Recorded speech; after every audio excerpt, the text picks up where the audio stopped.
샬롬, 안녕하십니까. 오픈 바이블 TV 전상철입니다. 이 시간에는 로마 제국과 이스라엘 시리즈 세 번째 시간으로 예수와 사도시대의 로마 황제들에 대하여 살펴보도록 하겠습니다. 저는 기도함으로 하나님의 나라와 그의 의를 구하는 마음으로 주님의 몸된 교회를 위하여 최선을 다하여 준비하고 있습니다. 끝까지 시청 바라며 구독과 좋아요, 알람 설정, 그리고 주변의 믿음의 형제 자매들에게 많이 추천해 주시면 감사하겠습니다. 그러면 지금부터 제가 준비한 노트를 보시면서 강의를 시작해 보도록 하겠습니다. 세 번째 시간인데요. 예수와 사도시대, 예수시대와 사도시대로 연결되는 이 시대에 로마 제국의 황제들은 누가 있었는지 그 황제들에 관하여 살펴보는 시간을 갖고자 합니다. 첫 번째로 율리우스 카이사르입니다. 율리우스 카이사르. BC 100년부터 BC 44년까지 로마 제국에 있었던 인물인데요. 그는 초대 황제는 아니었습니다. 그러나 실질적인 로마 제국의 건설자였습니다. 율리우스 카이사르. 율리우스 카이사르는 자신을 임페라토르, 최고 사령관이라고 자신을 호칭했습니다. 그가 BC 47년 폰투스 전쟁에서 승리하고 원로원에게 보낸 편지 글이 있는데요. 베니 비디 비시, 왔노라 보았노라 이겼노라. 아주 유명한 말이죠. 이 말 남겼고, 그리고 2년 후인 BC 49년 1월 12일에 그는 루비콘 강 사건이 있었죠. 로마의 율리우스 카이사르가 그의 맞수였던 폼페이우스 로마의 공화정파를 치기 위해 이탈리아 반도의 루비콘 강을 건너며 주사위는 던져졌다. 이 루비콘 강을 건너야 되는 거죠. 이때 한 말입니다. 주사위는 던져졌다. 유명한 말을 남겼습니다. 결국 폼페이우스는 죽고 카이사르가 천하를 통일하고 로마의 패권을 장악했습니다. 폼페이우스는 장군을 도운 안티파터가 이때 유대 집정관이 되었지요. 율리우스는 종신 독재관이었으나 브루투스에 의해 56세에 암살되어 생을 마감하게 되었습니다. 이제 1대 곧 초대 황제로 들어가겠습니다. 아우구스투스입니다. 아우구스투스. BC 27년부터 AD 14년까지 36세로부터 41년 동안 황제에 재위했습니다. 77세에 자연사로 사망했고요. 로마의 건설자 카이사르의 누이의 외손자였는데 그가 양자로 서게 되었습니다. 성경에는 옥타비아누스, 아우구스투스, 또 아구스토라고 누가복음 2장과 사도행전 27장에 거명되고 있습니다. 로마 원로원의 첫 번째 합의로 세워진 초대 황제입니다. 여기서 카이사라는 이름은 로마 황제의 통상적 호칭으로 사용되게 되었습니다. 호적 명령이 내려지죠. 누가복음 2장 1절 이하에 카이사 아우구스토 곧 아우구스투스 황제는 영을 내려 천하로 호적하게 했습니다. 이에 요셉과 마리아가 나사렛에서 베들레헴으로 호적하러 가지요. 선지자 미가 예언대로 예수께서 베들레헴에서 태어나게 되었다고 누가는 기록합니다. 결국 예수께서는 로마의 초대 황제인 아우구스투스 치하에서 태어나셨던 것입니다. 누가복음 1장 1절 이하입니다. 그때에 가이사 아구스토가 영을 내려 천하로 다 호적하라 하였으니 이 호적은 구레노가 수리아 총독이 되었을 때에 처음 한 것이라. 모든 사람의 호적하러 각각 고향으로 돌아가매 요셉도 다윗의 집 족속이므로 갈릴리 나사렛 동네에서 유대를 향하여 베들레헴이라 하는 다윗의 동네로 그 약혼한 마리아와 함께 호적하러 올라가니 마리아가 이미 잉태하였더라. 아멘. 이렇게 기록하고 있습니다. 팍스 로마나의 시작이라. 라틴어 팍스 로마나 또는 로마의 평화라고 부르죠. 1, 2세기 BC 27년부터 AD 180년까지 약 200년간을 일컫는 칭호입니다. 팍스 로마나. 아우구스투스 초대 황제로부터 통치하던 시기부터 시작되었기 때문에 아우구스투스의 평화라 이렇게 불리기도 합니다. 이제 2대 황제로 가겠습니다. 2대 황제는 티베리우스입니다. 티베리우스. AD 14년에부터 37년까지 황제로 재위했습니다. 72세에 즉위하여 95세에 자연사로 사망하였죠. 로마 초대 황제인 아우구스투스의 양자 겸 사위였습니다. 그는 변방을 보호하고 국가 행정조직을 강화하고 원로원의 귀족들과 밀착 민회 폐지 후에 일반 백성의 지지를 받았습니다. BC 4년 곧 1대 황제 때에 예수께서 출생하셨고 유대 땅 베들레헴에 2대 황제 때에 사역하시고 죽으시고 부활 승천하셨습니다. 누가복음 3장 1절 이하에 디베리오 가이사가 나오고 있지요. 세리와는 사역이 시작될 때에 언급되고 있습니다. 그리고 두 번째 마태복음 22장에 보면은 바리새인들이 예수께 질문하되 가이사에게 세리를 바친 것이 가합니까? 이때 가이사가 나오죠. 세 번째 요한복음 19장에 보면 유대인들이 예수님을 죽이기 위해 빌라도에게 말하기를 법정에서는 예수님을 놓아주면 가이사의 충신이 아니라 협박합니다. 가이사가 이때 나오죠. 바로 2대 황제 티베리우스 가이사, 티베리오 가이사를 칭하는 것입니다. 자, 누가복음 3장 1절 이하를 보겠습니다. 티베리오 황제가 통치한 지 15해 곧 본디오 빌라도가 유대의 총독으로 헤롯이 갈릴리의 분봉왕으로 그 동생 빌립이 이두레와 드라고닛 지방의 분봉왕으로 루사니아가 아빌레네의 분봉왕으로 안나스와 가야바가 대제사장으로 있을 때에 하나님의 말씀이 빈들에서 사갈의 아들 요한에게 임한지라. 아멘. 이렇게 기록하고 있습니다. 예수께서 이때 죽으셨습니다. 예수께서는 디베리오 황제 때에 유대 총독 본디오 빌라도에게 의해 처형당하셨습니다. 세리완도 이때에 죽었습니다. 제3대 황제로 넘어갑니다. 칼리굴라, 가이우스죠. 칼리굴라라 불립니다. AD 37년에서 41년까지고요. 직전 2대 황제 티베리우스의 조카입니다. 게르마니쿠스의 아들이지요. 그는 원로원을 모욕하고 낭비를 일삼았고 과대망상적인 폭군 행세를 하다가 암살당했습니다. 점차 자신이 인간 세계에 나온 신이라는 망상에 사로잡혔죠. 성경에 구체적 언급은 없지만 사도행전 초기 시대의 로마 황제였습니다. 이제 4대 황제로 넘어갑니다. 클라우디우스 황제지요. AD 41년에서 54년 31세에 즉위하여 13년 동안 통치 후에 64세에 사망하였습니다. 게르마니쿠스의 동생이고 티베리우스의 조카 전직 황제였던 칼리굴라의 삼촌이었습니다. 정부의 중앙 집권화 진척을 시켰고 대외 팽창, 서부 속죄들의 로마화를 촉진했고 재무관리를 강화하고 재판 제도를 개혁했습니다. 사도행전 11장 28절 이하를 보면 심한 흉년이 이때 발생했지요. 역사가 요세푸스가 AD 46년에 유대에 큰 흉년이 있었다고 기록하고 있습니다.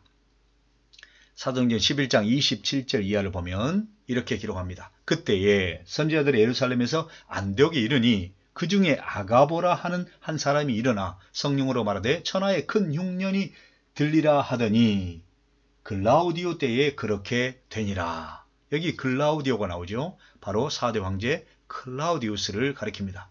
사도행전 17장 7절에 언급된 가이사도 바로 이 클라우디우스 황제를 말하죠. 사도행전 18장 2절 이하는 누가는 클라우디우스 황제가 모든 유대인을 로마에서 떠나라고 명했다고 기록합니다. 이 일로 아굴라와 브리스길라 부부가 이탈리아 로마로부터 고린도로 왔기 때문에 바울이 그들을 고린도에서 만났지요. 사도행전 18장 1절 이하를 보면 이러합니다. 그 후에 바울이 아덴을 떠나 고린도에 이르러 아굴라라 하는 본도에서 난 유대인 한 사람을 만나니 글라우디오가 모든 유대인을 명하여 로마에서 떠나라 한 고로 그가 그 안에 브리스길라와 함께 이달리아로부터 새로 온지라. 바울이 그들에게 가매 생업이 같음으로 함께 살며 일을 하니 그 생업은 천막을 만드는 것이더라. 아멘. 이렇게 기록하고 있습니다. 이제 5대 황제로 넘어갑니다. 그 유명한 네로 황제가 되겠습니다. AD 54년에서 68년까지 17세에 즉위하여 14년간 통치하다가 31세에 자살했지요. 직전 4대 클라우디우스 황제의 양아들입니다. 로마의 기독교 제1대 박해를 일으킨 인물이죠. 로마의 기독교 제1대 박해. 여기서 잠깐 개인적인 여담을 하고자 합니다. 여러분은 예수 믿고 교회 출석한다고 어떤 박해를 받아보신 적 있나요? 저의 개인적인 경험이 있습니다. 저는 대한민국 해군에서 군 생활을 하며 군함, 곧 배를 탔었습니다. 쫄병 시절 주일에, 어느 주일이었는데 고참들은 배에서 일과를 하는데 저는 교회에 꼭 가야 한다고 해서 교회 가기 전에 맞고 나서 갔고 교회 다녀와서 또 맞았던 그런 기억이 있습니다. 또 제가 고참이 되었을 때는 오히려 종교적 박해를 가했었는데요.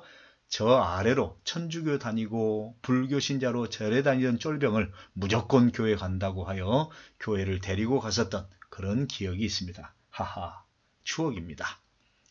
다시 본문으로 가겠습니다. 5대 황제 네로인데요. 사도 바울이 로마 시민권을 주장하며 로마 황제 앞에서 재판받기를 청했었는데 이때 황제가 바로 네로였습니다. 사도행전 25장이지요. 사도 바울은 빌립보서 4장에서 네로 황제의 가족 중에 기독교로 개종한 사람이 있었다고 말하고 있습니다. 사도행전 4장 21절 이하입니다. 그리스도 예수 안에 있는 성도에게 각각 문안하라. 나와 함께 있는 형제들이 너에게 문안하고 모든 성도들이 너에게 문안하되 특히 가이사의 집 사람들 중 몇이니라. 주 예수 그리스도의 은혜가 너에게 심령에 있을지어다. 아멘. 로마 대화제 사건. 네로는 로마에 불을 지르고 이 책임이 그리스도인들에게 있다고 하여 박해했습니다. 로마 속 흩어진 디아스포라 유대인들을 탄압했습니다. 네로는 결국 무자비한 폭정으로 인하여 로마 원로원의 처형 결정으로 위협을 느끼자 부하 4명과 함께 어느 시골로 가서 지하실로 피하여 도망했는데요. 이때 바로 31세 일기에 자결하여 생을 마감하게 되었습니다. 신약성경의 많은 부분이 이 네로 황제의 기간 동안에 기록이 되었습니다. 이제 6대 황제로 넘어갑니다. 갈바 황제입니다. 갈바. AD 68년에서 69년까지인데요. 69세에 즉위하여 72세에 친위대의 암살로 사망했습니다. 약 7개월 만에 황제에서 몰락했지요. 카이사르 가문과 관계가 없는 그런 귀족 출신이었습니다. 네로 사망 후에 스페인 지역의 지원으로 권력을 장악했고 네로에 대항하는 반란군의 지도자가 되어 네로를 축출하고 원로원을 통해 황제로 추대됐던 인물입니다.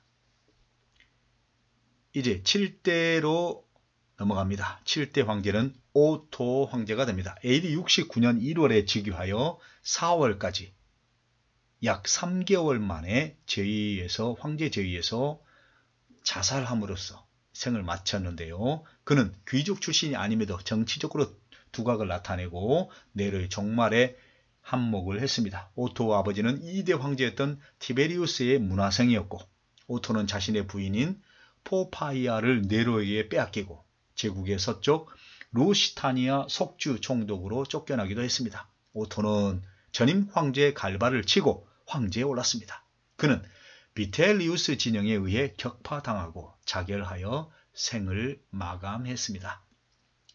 이제 제8대 황제입니다. 비텔리우스 황제 AD 69년 이때 8개월 정도 재위한 후에 처형을 당했습니다. 집정관으로 아프리카 총독으로 게르마니아 사령관으로 역임한 후에 오토를 축출하고 황제에 등극했었죠.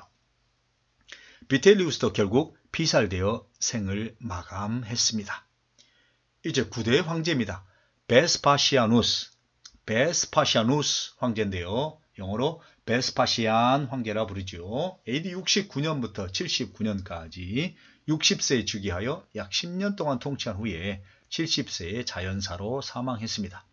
로마 최초의 평민 출신 황제가 되겠습니다. 66년부터 유대인 항쟁을 진압했고 정복 후에 착취물로 그 유명한 로마의 콜로세움 원형 경기장을 건설했습니다. 74년 봄 플라비우스가 마사다 요새 지난 시간에 살펴보았던 마사다 요새까지 함락시킴으로써 유대 항쟁의 진압을 끝마쳤습니다. 향년 70세를 끝으로 생을 마감하고 그의 아들 티투스에게 황제 자리를 넘겼죠.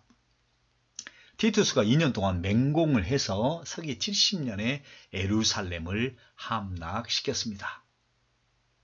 이제 10대 황제로 넘어갑니다. 누굽니까? 티투스 황제죠. AD 79년에서 81년입니다. 42세에 즉위하여 3년 통치 후에 45세에 말라리아 열병으로 사망했습니다. 즉전 황제 베스파시아누스의 아들이고요. AD 70년 그는 군대 장관으로 있을 시 에루살렘을 파괴한 바로 그 장군이죠. 어떤 장군요? 티투스 장군. 그가 황제에 오르게 된 것입니다. 아버지 시대에 공사를 시작한 콜로세움 원형 경기장을 이 티투스 아들이 완공을 했지요. 신약성경 사도행전에 나오는 유대왕 아그리파 2세의 누이 동생 베레니카, 성경에는 버니게라 나오죠. 그를 사랑했으나 결혼하지 못했지요. 사도행전 25장 13절입니다. 수일 후에 아그리파 왕과 버니게가 베스도에게 문안하러 가이사라에 와서 이렇게 기록하고 있습니다. 티투스 황제는 너무 무리한 삶을 살아서인지 상년 40세 젊은 나이로 사망했습니다. 이제 11대 황제로 넘어가겠는데요. 도미티안 황제입니다. AD 81년에서 96년까지 30세의 황제에 등극하여 15년 통치한 후에 45세에 암살되었습니다. 9대 황제의 둘째 아들입니다. 로마의 기독교 2대 박해를 했던 황제이지요. 자기 자신을 신격화하면서 자신 숭배를 강요했습니다. 다른 사도들은 다 순교하고 사도들 중에 마지막 요한만 살아남아서 교회를 지키고 있었던 바로 그 시기입니다. 이 사도 요한을 유배시켰습니다. 이 시기에 요한 서신들과 요한 계시록이 기록이 되었습니다. 로마의 통치권 안에 다른 국가 세운다고 하여 유대교를 핍박했고 재산 몰수하고 유대인들은 카타쿰 생활을 하게 되었습니다. 도미티안 황제는 44세의 나이에 암살되었습니다. 45세에 암살되었습니다. 제12대 황제 네르바입니다. AD 96년에서 98년인데요. 그는 직전 황제인 도미티아누스의 전제정권 기간에 제한당했던 자유를 회복하는 데 힘썼습니다. 사망하기 전에 트라이아누스라는 걸출한 인물을 양자로 삼았으며 13대 황제에 오르게 했습니다. 1년 4개월의 치세 만에 고령으로 자연사했습니다. 마지막 13대 황제입니다. 트라이아누스 AD 98년에서 117년까지고요. 로마 기독교 제3대 박해를 했던 황제에 해당하겠습니다. 12대 황제 네르바의 양자가 된 군인이었고요. 속주 출신의 첫 황제였습니다. 법규를 준수하고 겸손해 백성과 군대 모두에게 인기가 있었지요. 로마 제국의 최대 영토로 확장했던 황제입니다. 사회복지정책을 폈고 박애주의자였고 대규모 공공시설을 확충했다고 기록하고 있습니다. 비밀 결사들을 조직하여 황제 숭배를 강요했고 다른 종교 집단의 집회를 불허했습니다. 사도 요한의 제자로 안디옥의 감독이었던 이그나티우스를 맹수에게 던져 죽게 했던 그런 황제가 되겠습니다. 지금까지 예수와 사도시대의 로마 제국 황제들에 대하여 살펴보았습니다. 1대 황제로부터 제13대 황제까지 쭉 살펴보았습니다. BC 27년부터 AD 117년까지인데요. 약 144년간에 해당이 되겠습니다. 지금까지 로마 제국의 이스라엘 시리즈 세 번째 시간으로 예수와 사도시대의 로마 황제들에 관하여 살펴보았습니다. 오늘은 여기까지 하겠습니다. 시간 나는 대로 또 듣고 들어서 자신을 말씀 위에 세우며 주님의 몸된 교회를 섬기는 데 저희 강의가 작은 유익이 되기를 바랍니다. 또한 저희 말씀 사역을 위해서 많은 기도 부탁드립니다. 주 안에서 평안하십시오. 다음 시간에 뵙겠습니다. 샬롬.